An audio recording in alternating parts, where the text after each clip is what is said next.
Bienvenidos al podcast de Paraguay Sotheby's International Realty, un espacio donde queremos compartir contigo las historias extraordinarias contadas por sus propios protagonistas. Descubrí las historias y los desafíos de las personas cuyas decisiones cambian el escenario inmobiliario en nuestro país.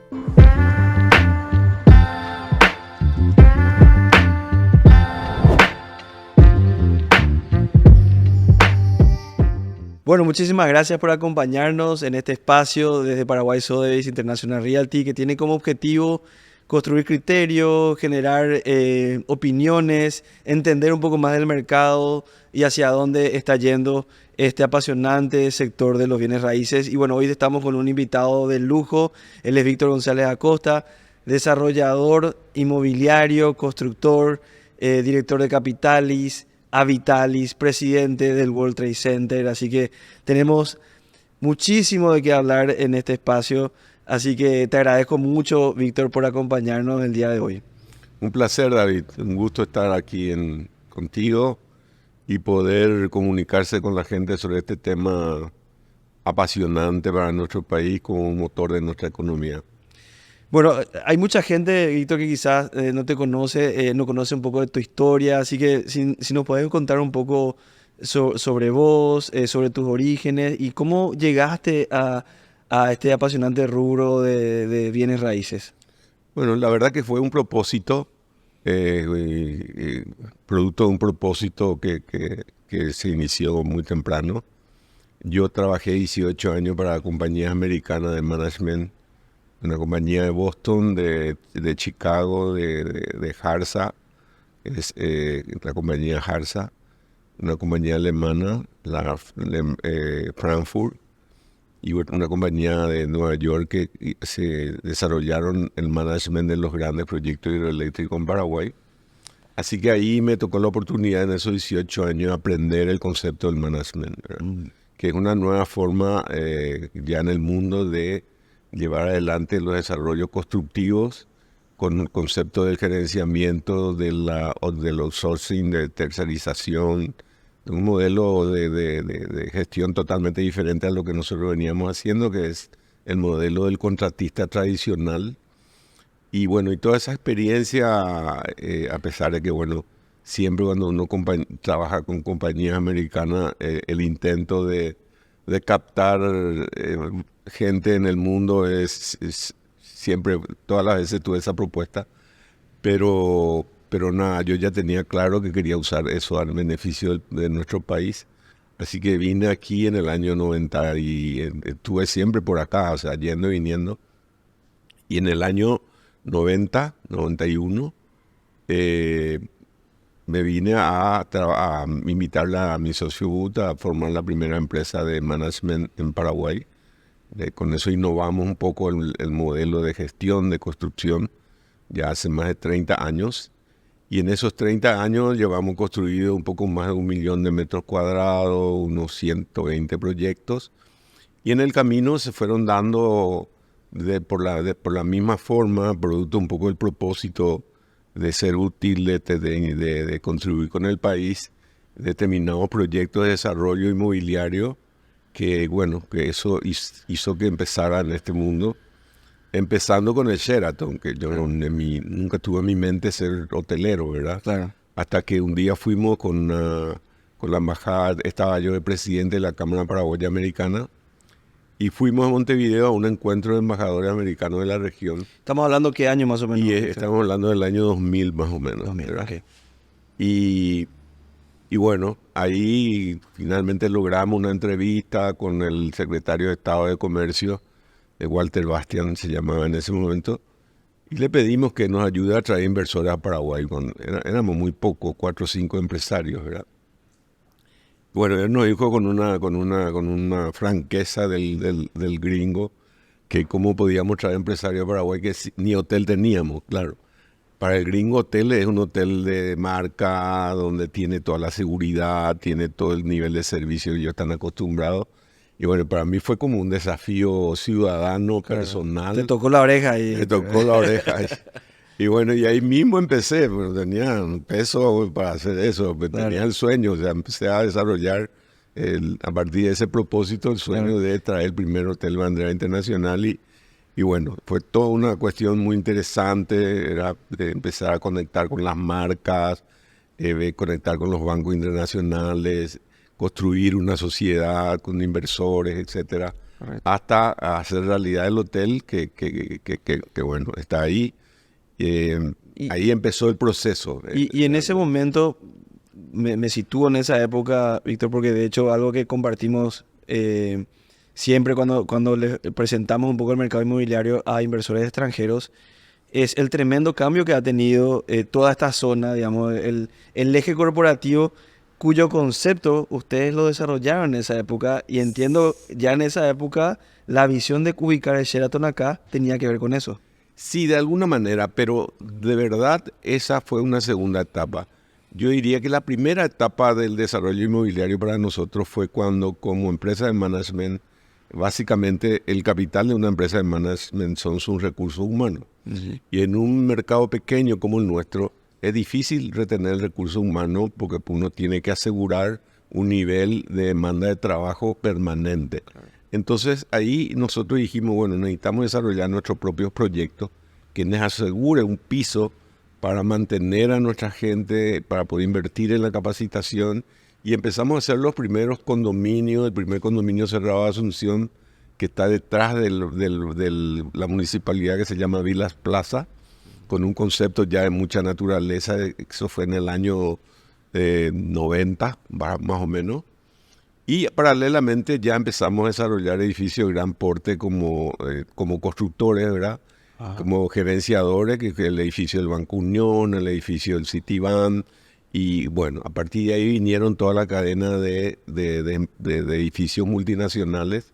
Teníamos ya mucha experiencia, construimos el edificio de la iglesia de los mormones, el templo principal que está ahí en España y Brasilia, Claro. que tienen uno por país, donde aprendimos el rigor en construcción, porque era como era la casa de Dios, pues la visión de esa religión, había que hacer perfecto, ¿verdad? Y nuestros pares estaban en Sala City, así que nos acostumbramos mucho ya con la experiencia anterior de trabajar con compañías americanas de gran exigencia. El edificio Y ahí City ya recibió uno de los veníamos. primeros certificados LEED también. Exactamente, exactamente. Todo lo que tiene que ver con la ISO y demás, ¿verdad? Después con el Sheraton me tocó, como yo no sabía de hoteles, me tocó la oportunidad de ir a conocer varios Sheraton en el mundo, sobre todo en América Latina, para entender cómo funciona un hotel. ¿Cómo es el modelo Y, de pues, negocio de un hotel, Víctor? Si puedes contarnos un poco a y grandes rasgos. básicamente el modelo ya en el mundo hoy es un modelo único, ¿verdad? Que la marca, son grandes marcas como el Intercontinental, como el Hyatt, como el Hilton, como el Sheraton, que hacen el management. Lo mismo que nosotros hacemos en construcción, ellos hacen en hotelería. Ellos no construyen hoteles. Su negocio no es hacer ladrillos, su negocio es operar un hotel. Entonces uno construye y le entrega a ellos y ellos operan a cambio de un fee sobre ingreso bruto y un fee sobre el resultado, que es una mezcla muy interesante, O ¿verdad? sea, el inversor pone la estructura, la infraestructura y Claro, contrata al claro, operador al operador y el inversor recibe un porcentaje, digamos, un dependiendo fee, de el de la resultado, ocupación. directamente el resultado. Ellos Ya. reciben un fee, el operador ¿Cuál recibe. cuál es una ocupación promedio, si se puede hablar de un Y, promedio en el mercado como el de bueno, Paraguay? primero que nada, ahí yo aprendí bastante respecto al desarrollo de un negocio, de que para que sea sostenible, seguramente en general el proceso siempre va a ser orgánico. Es muy difícil tener un negocio que se abre hoy y mañana está a 100%. Igual que en un shopping, igual que cualquier negocio y cualquier actividad de la vida que tiene que ver con la naturaleza incluso. No nacemos con 20 años, nacemos con uno y vamos creciendo, ¿verdad? O el árbol nace con una semilla y esto no es diferente. Entender eso es muy importante para tener la paciencia, tener la prudencia de hacer un desarrollo que sea sostenible. Y en un hotel igual, uno generalmente arranca con una ocupación del 35%, 40%, y va lentamente subiendo a lo largo del tiempo de acuerdo a que hizo bien o mal la tarea. Claro. Y una ocupación ideal es del 85-87%. Hay muy pocos hoteles en el mundo, imposible que sea de 100 porque siempre hay alguien saliendo y alguien entrando. Entonces Claro. es una industria muy, muy particular, muy especial, pero muy, muy apasionante, ¿verdad? Pero como decía, mi objetivo no era ser hotelero, mi objetivo era poder contribuir con el país a partir de traer a Paraguay el primer hotel de bandera internacional para responder a esta demanda de este señor del Departamento de Comercio que nos decía que si queremos atraer inversores tenemos que tener infraestructura. Además, por supuesto, hay que tener seguridad jurídica y todo esto que reclamamos hasta ahora, ¿verdad? Pero de la visita permanente a Sheraton en el mundo, yo veía que todas las ciudades tenían centralidades urbanas que se llaman, ¿verdad? Donde se complementaban las actividades que tenían que ver con una misma función, sí, que es la función corporativa, ¿verdad? Correcto. Viene un ejecutivo, se baja al aeropuerto, tiene que ir a un hotel, del hotel va a la oficina, a donde viene, después a la noche tiene que salir a comer, tiene que hacer compra. Entonces hay una serie de funciones que es como un centro de gravedad. Entonces es una pequeña centralidad urbana. Entonces, y Asunción no tenía eso. Asunción no tenía en el 2000 una centralidad. No tenía una centralidad corporativa de encontrar todas esas funciones en un mismo lugar, ¿verdad? Sí. Como tiene, por ejemplo, no sé, Manhattan, que es famoso en Nueva York, claro. La Faría Lima en San Pablo, claro. Que antes fue la Paulista, toda la zona de Las Condes ahí en Apoquindo, en Santiago, Bogotá City. Era muy claro ver en una ciudad ese espacio donde congeniaban actividades del mismo, de complementarias, digamos, el mismo nivel, del ejecutivo, hotelería, oficinas, servicios, comercios, y generalmente alrededor de un área segura, que son las áreas residenciales de gran nivel, que también no pasan en el centro, y por lo general próximo al aeropuerto. Ese es un tema clave, ¿verdad? Porque el que viene a una oficina, un hotel, viene a un aeropuerto. Correcto. Entonces, sumando todas esas ideas, esa visión, bueno, surgió la idea de desarrollar el eje corporativo. Ya con el hotel ahí, el shopping del Sol ahí y el aeropuerto allá, no fue tampoco una idea así maravillosa, o sea, no, claro. era muy lógico, ¿verdad? Muy lógico. Era muy lógico, así una que avenida principal grande. Un poco, sí, claro, tenía todas las condiciones, era un entorno seguro. Entonces, bueno, a partir de ahí empezamos a desarrollar la idea del eje aviadores y empezamos a construir los primeros edificios de Petrobras, GNB, Protec, 3M, etcétera, y concluimos con el World Trade Center, que también respondía al propósito de conectar nuestro país al sistema global de negocios. Y nuevamente quiero traer este eje que lo hemos visto a lo largo de toda tu trayectoria, ¿verdad? Es como que esta visión de poder contribuir con el Paraguay, esta visión de poder agregar valor al sector, de generar conceptos que eran muy lógicos a nuestro país, es como que es el eje transversal de todos tus proyectos, Víctor, ¿verdad? ¿De dónde nace esa gana o esa visión de todo el tiempo buscar traer lo nuevo, lo diferente?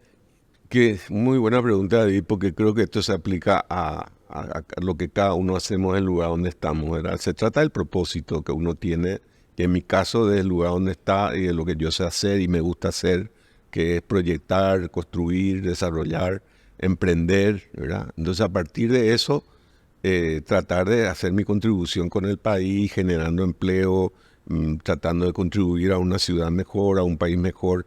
Entonces es el propósito el que moviliza finalmente. Realmente uno cuando desarrolla ese tipo de cosas, ese tipo de proyectos, realmente no está vendiendo ladrillo, está vendiendo un sueño, claro. Está vendiendo un propósito, está vendiendo una idea que se convierte después en una pasión, en una vocación, ¿verdad?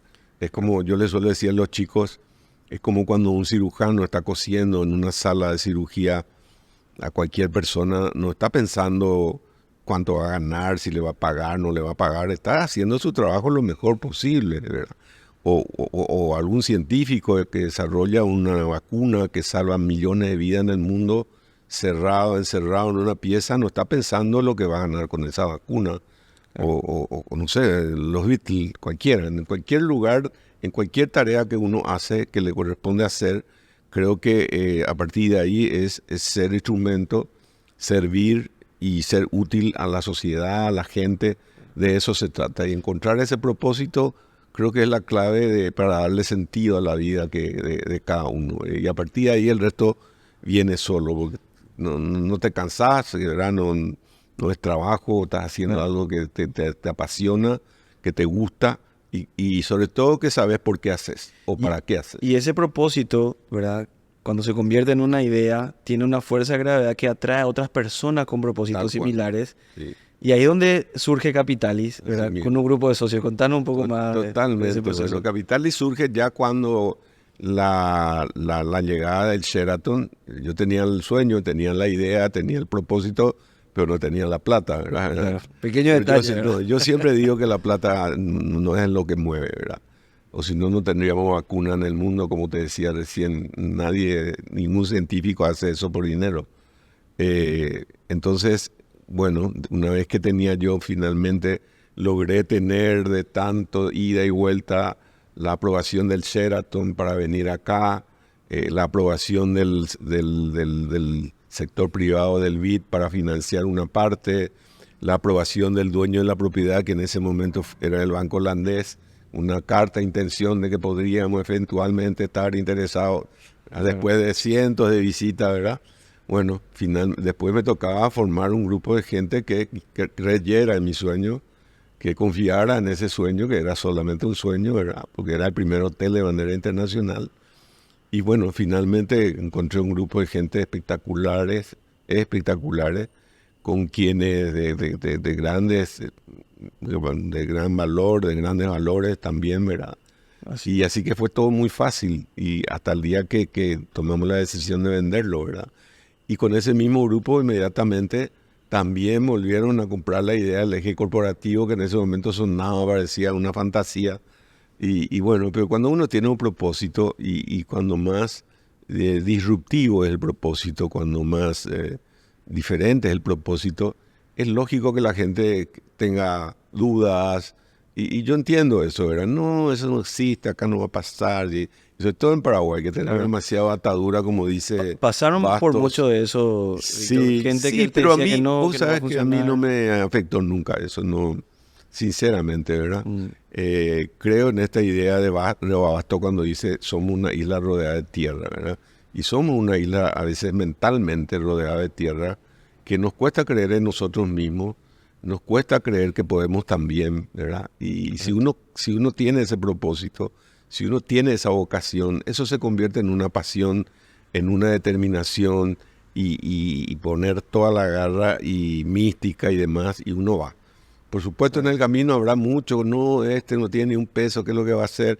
¿Verdad? Yo escuché eso 1000 veces y era cierto además, ¿verdad? Claro. Yo vengo del interior, de trabajar el campo y demás, solamente tengo mi sueño y bueno, pero ese es mi motor, ese es mi combustible y hago porque me gusta, el dinero no es mi móvil. Por supuesto que el negocio tiene que dar dinero, pero Claro. personalmente para mí no estoy haciendo para ganar dinero. Bueno, si no me hubiera dedicado como muchos otros infelizmente últimamente en nuestro país al negocio fácil de la frontera y demás, ya no. Claro. No, yo quiero hacer algo que como muchos otros en nuestro país, Claro. que está haciendo de su lugar algo que trascienda, que sea útil, que impacte en la vida de las personas sobre todo, para darle sentido, como te decía antes, a la vida misma, porque si no Claro. pasaremos por acá como un objeto sin haber aportado nada. Y fíjate, Víctor, 24 años después, lo que es hoy nuestro eje corporativo, Sí. ¿verdad? O sea, toda esa visión, ese propósito, ¿verdad? Que siguió contagiando y sigue contagiando a un montón de desarrolladores que siguen comprando tierra, que siguen desarrollando en altura, ¿verdad? Y en ese momento era un proyecto muy ambicioso, 4 torres, ¿verdad? En una zona nueva, ¿verdad? Sí. Con una visión. ¿Qué fue lo más difícil de ese proyecto cuando mirás para atrás? ¿Qué fue lo más desafiante en ese momento? Y vos sabés que no quiero que suene a soberbia ni mucho menos. Y yo insisto mucho en esto. Yo te diría que cuando hay un propósito fuerte, lo fácil sobrepasa por lejos a lo difícil. Lo fácil sobrepasa por lejos a lo difícil. Por lejos. Lo difícil solamente son desafíos. Y al mismo tiempo se convierte en una oportunidad. Y uno elige. Puede convertir un problema en una fatalidad que como nos pasó en el hotel, que cuando estábamos por terminar vino la hecatombe financiera y nos quedamos sin dinero de la noche a la mañana. Si uno no tenía esa pasión y esa vocación y esa convicción de que eso había que hacer, te agarraba la carpeta y le vendía al primero que pasaba por ahí, ¿verdad? Pero cuando hay esa vocación de por medio, nadie deja un hijo en la calle, ¿verdad? Entonces, con más ganas le metes, ¿verdad? Y ese es un caso también que vale la pena recordar. El hotel en un principio iba a ser un 4-point, iba a ser un 4 estrellas. Con el lío bancario nosotros aprovechamos para maquillar, para aminorar, para mejorar, para agregarle amenity, cosas así. Y bueno, y un día recibimos la visita de los supervisores de Nueva York y nos dijeron que pasábamos de ser 4 estrellas a 5 estrellas. O sea, el problema se convirtió en una oportunidad. En el caso del World Trade Center, en una de esas zonas se llama manantiales, o sea, hay agua en cantidad. Y es el primer edificio con 5 subsuelos. Ahí está cavado 15 metros de 7.000 metros cuadrados. Toda esa tierra está puesta en el Bañado Sur, ahí en la zona de Kansap, que mediante eso con el padre Velasco pudimos lograr construir un parque de deportes. Entonces, es todo eso que va alimentándose de una cosa. Y eso genera espíritu, genera contenido, genera lo que viene del corazón. Claro. Víctor, entonces, todo eso ayudó, ¿verdad? Entonces, qué interesante esos 15 metros. Esa visión fácil, esa visión me interesa mucho entender un poco esa visión tuya más humanista, de ver cómo lo que estoy haciendo puede contribuir con algo totalmente diferente. O sea, llevar toda esa arena, esos miles de metros cúbicos, para generar un proyecto que genere impacto y ayude otra vez a otra comunidad diferente. Mismo. Total, yo creo que en cada situación siempre hay una oportunidad de trascender, de salir de los límites de lo que uno está haciendo para llegar a más gente, para impactar en la vida de más gente. En el caso de World Trade Center nosotros teníamos 1.000 personas trabajando. Implementamos con Sinafocal en ese momento un curso de capacitación de las 1.000 personas que trabajaban ahí. Que como sabemos en nuestro país, nuestros personales de obreros de la construcción son todo empíricos. Correcto. Y ahí tuvieron la oportunidad de salir con un título y eso era una autoestima, llevar a su casa, mostrarle a su familia. Era una pequeña contribución, pero un gran impacto humano en la vida de esas personas. Esas personas ya nunca más van a ser iguales, ¿verdad? El que era pintor hoy es maestro pintor. O sea, son oportunidades que la vida siempre nos está mostrando en el camino para que podamos nosotros ser instrumentos para que esa persona pueda crecer como persona, pueda mejorar su vida, pueda hacer que sus hijos estudien y trabajen, etcétera. A mí me moviliza muchísimo esa parte del trabajo y eso mismo al mismo tiempo le da mucha fuerza a todo lo que uno hace, ¿verdad? Claro. Está haciendo es mucho más allá que apenas la suma de ladrillos, sino hay un contenido, hay un propósito, hay una trascendencia, un impacto. Es tener un impacto en lo que uno hace. Y bueno, World Trade Center fue así, innovamos un montón de cosas, y trajimos lo que no teníamos acá.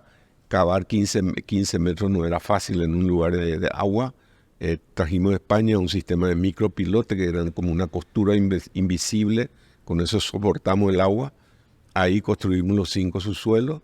Usamos por primera vez un tipo de hormigón de 500 de máxima capacidad. O sea, fueron desafíos siempre técnicos, oportunidades. Desafíos, yo, en vez de ser un problema, siempre para mí fueron oportunidades para ir incorporando al mercado nuevas herramientas que después ya se usó normalmente.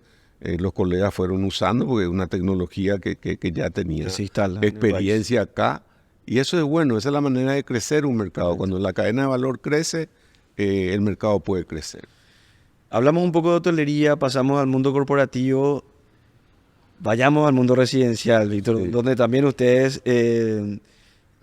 tienen un montón de desarrollos, pero más allá de hablar un poco del producto, lo que me interesa un poco es entender tu visión del mercado residencial, sí, ¿verdad? Y los desafíos que tenemos a nivel Paraguay para poder realmente hacer que ese segmento o ese sector pueda realmente crecer y generar el impacto que podría generar en nuestro país.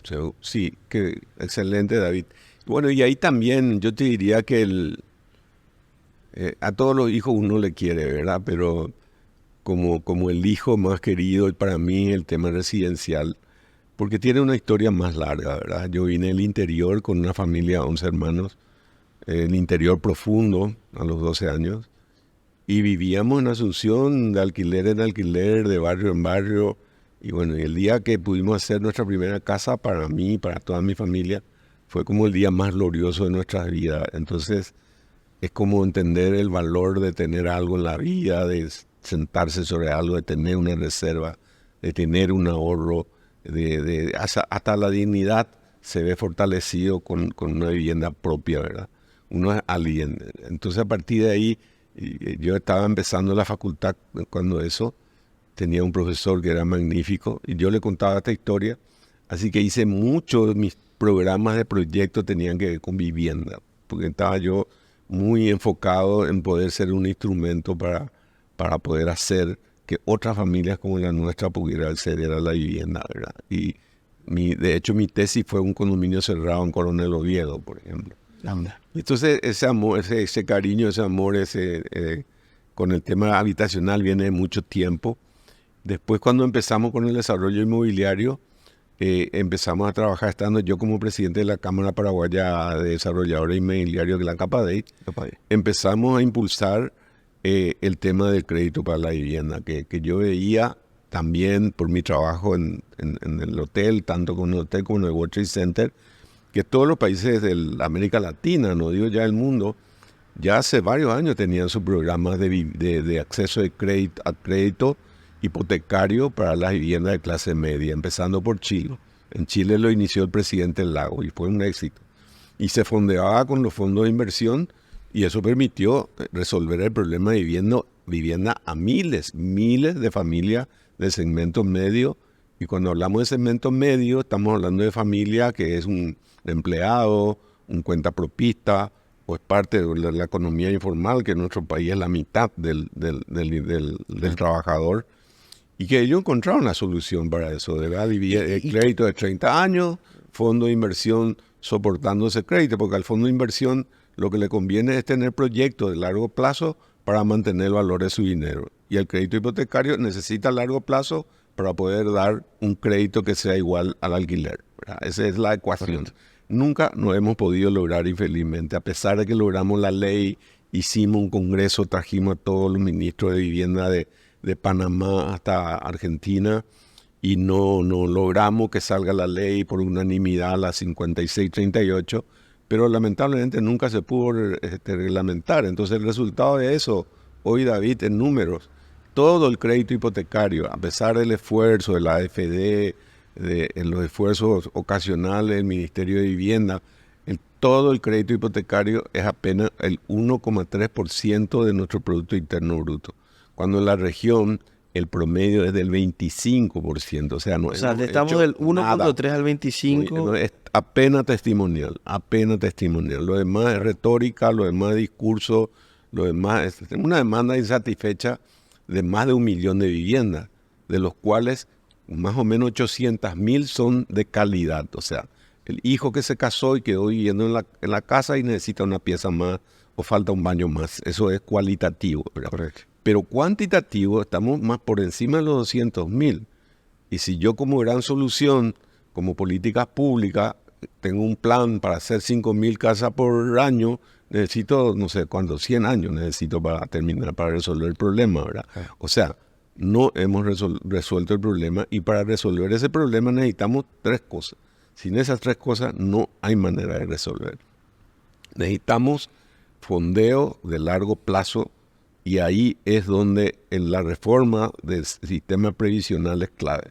Todo el dinero previsional, todo ese dinero que todo depositamos de jubilaciones, de jubilaciones, hoy está en la especulación financiera. ¿De qué monto estamos hablando? Nosotros necesitamos para arrancar, mis números mínimos para arrancar.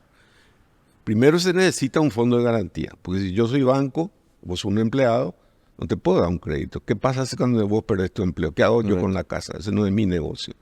Y si con 10 que no me pagas, se paró el sistema. Por eso es fundamental, no es un tema del banco, es un tema del sistema, ¿verdad? No puedo. Si yo no puedo tener un modelo de ejecución sumaria de hipoteca, o sea, yo no pago 3 meses, yo tengo que entregar, porque si no la rueda para. Si yo no tengo medida administrativa como la subrogación de la hipoteca, como en Estados Unidos, vos no podés pagar más y le vendés al primero que pasa, sin tener que pagar más hipoteca ni nada. O sea, hay un montón de cuestiones administrativas, pero sobre todo es una cuestión de fondeo. Nosotros necesitamos como mínimo para arrancar esto, $200 millones de fondo de garantía, garantía que estén ahí en un lugar estable para cualquier... Si alguien no puede pagar, es lo que pasó después del desastre financiero, pasó con nuestros ahorros. Antes nuestros ahorros no tenían garantía, por eso todo el mundo perdió su ahorro, ¿verdad? Correcto. Pero después el Banco Central instaló un sistema con un fondo de garantía y yo puedo llevar tranquilo mi ahorro. Esto es igualito, ¿verdad? Esto es solamente para la garantía. Pero yo tengo que mover la maquinaria. Y para mover la maquinaria tengo que como un mínimo pensar en 20.000 casas por año. Mínimo. Y suponete que tu casa de clase media pueda salir en $30.000. Quiere decir que necesitas $600 millones al año inyectar en la economía en un fondo seguro, porque la gente va a pagar, se va a recuperar y va a girar la rueda y va a ir subiendo eso. Pero en 20.000 por año, yo puedo decir, bueno, en 10 años yo puedo recuperar la demanda insatisfecha, porque además de esa demanda insatisfecha todavía hay que agregar la demanda vegetativa, de cuántos chicos se casan. No, la tasa de natalidad. Claro. ¿Y dónde van a ir a vivir? Mi pregunta es siempre, cuando estábamos en el hotel, yo siempre le decía a May, y cuando los chicos se casaban, yo le decía, ¿y dónde será que van a vivir estos chicos el lunes? Porque ya no hay condiciones de comprarme un terreno acá, cuesta 300.000, 400.000, tengo que hacer la casa. No hay manera que un chico joven con un empleo que terminó su carrera y eso, no. Incluso para los otros aspectos, cuando estuvimos en Perú, este tema, por ejemplo, de la economía informal o las remesas, Paraguay, como ingreso de Paraguay, creo que cuarto, quinto lugar ya están las remesas de paraguayos de España, de Estados Unidos, de Argentina, de todos los lugares del mundo, ¿verdad?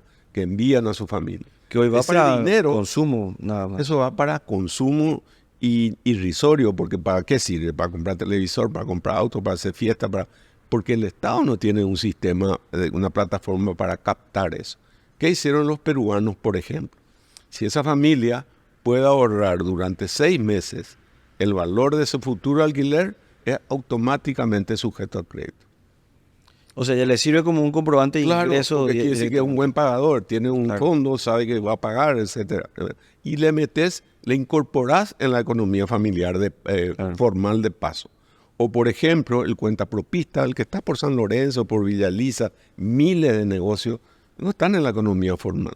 Pero si yo le pido al señor Juan Pérez, que tiene un negocio y que está viviendo en alquiler, le digo, tráeme la factura de tu alquiler por los últimos 12 meses y yo te doy un crédito por ese mismo monto. O sea, hace rato demuestra capacidad de claro, hace rato se resolvieron esos problemas. Infelizmente creo que no tenemos la voluntad política de hacer la demanda de la clientela política prebendaria de nuestro país consume todo lo que sobra. Y bueno, el resultado es esto. Estamos haciendo intentos, pero no trasciende, no tiene el volumen. Esto tiene que ser un mercado de volumen para que, por ejemplo, en todos los países, en gran parte estas viviendas se prefabrican, pero para tener un planta prefabricado yo necesito hacer por lo menos 10.000 unidades por año, si no es rentable. No es rentable, ¿verdad?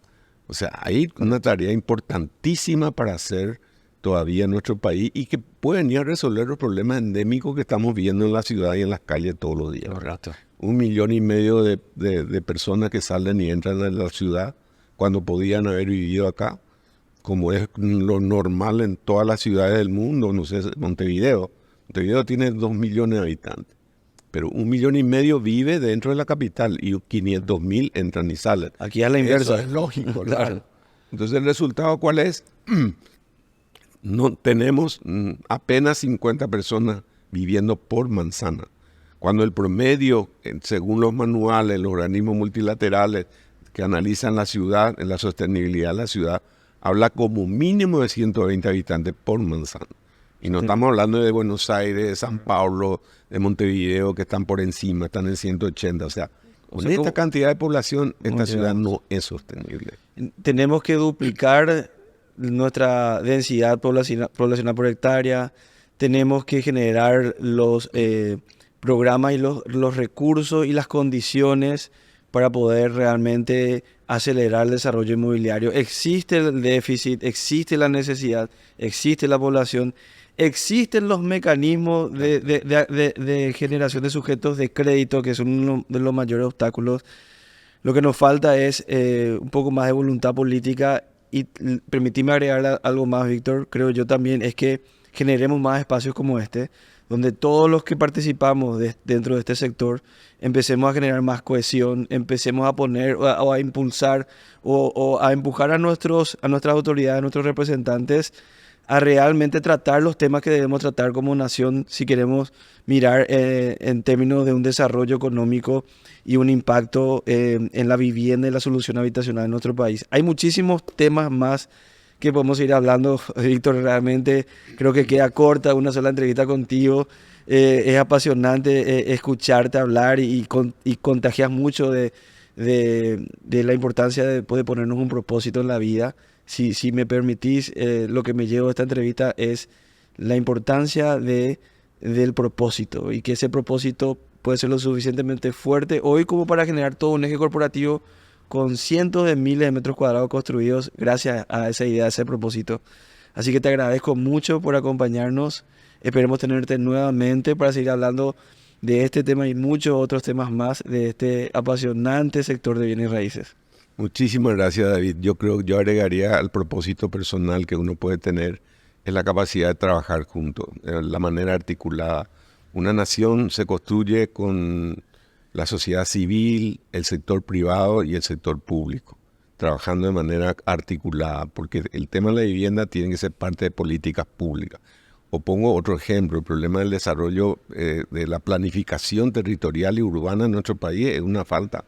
O sea, nuestras ciudades nacen por generaciones espontáneas, Santa Rita, Catueté, San Alberto, lo que vos quieras, cuando en realidad, y entonces terminan volviéndose ineficientes con el tiempo, ¿verdad? Y las ciudades son unidades económicas que tienen que tener una visión de sostenibilidad. Mismo ahora, todas las oportunidades que nos pueden brindar la carretera bioceánica, si nosotros no pensamos con una visión de futuro y empezamos a planificar las ciudades que van a ir emergiendo ahí, vamos a tener más de lo mismo. Entonces es un desafío de todos los sectores, del sector público, del sector privado, de la sociedad civil, de pensar el desarrollo del país con una visión de mediano y de largo plazo en todas las áreas, en el área inmobiliaria, particularmente en el residencial, pero por ejemplo en logística. En logística tenemos una demanda. El inversor en una planta industrial tiene que venir y comprar el terreno, construir el galpón. O sea, eso tendría que haber estado listo. La cadena de valor, tenemos que impulsar esa cadena de valor. Y ni tratemos de imaginarnos que más tarde o más temprano seremos, ojalá alguna vez podamos ser grado de inversión.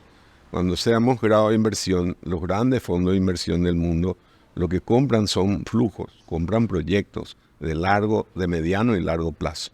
Y si nosotros no vamos construyendo esos modelos, hoy mismo no tenemos oportunidad para ese tipo de inversión y no desarrollamos ese tipo de inversión que viene completamente vinculado, ¿verdad? No es posible pensar en un modelo hipotecario si no están todos esos jugadores, ¿verdad? El que compra los papeles, el que pone la inversión de largo plazo, el que puede vender a su vez, es una cadena, ¿verdad? Y entonces creo que recién ahí podemos pensar de un desarrollo verdaderamente fuerte. Nosotros estamos en un proceso emergente, el desarrollo inmobiliario, pero si hacemos la tarea podemos realmente llegar al desarrollo pleno que permita que la gente pueda acceder a espacios de calidad, podemos construir ciudad y podamos resolver un montón de los problemas que tenemos en la ciudad que con viaductos no vamos a resolver. Podemos hacer viaductos de 10 pisos que se va a llenar. Tenemos que repoblar las ciudades, generar espacios de calidad, espacios públicos de calidad, donde la gente quiera y pueda vivir. Y entonces hay mucha tarea por delante, David. Realmente, mucho por hacer. Muchísimas gracias por acompañarnos y les invito a que nos sigan acompañando los próximos capítulos de este podcast desde Paraguay Sotheby's International Realty. Gracias.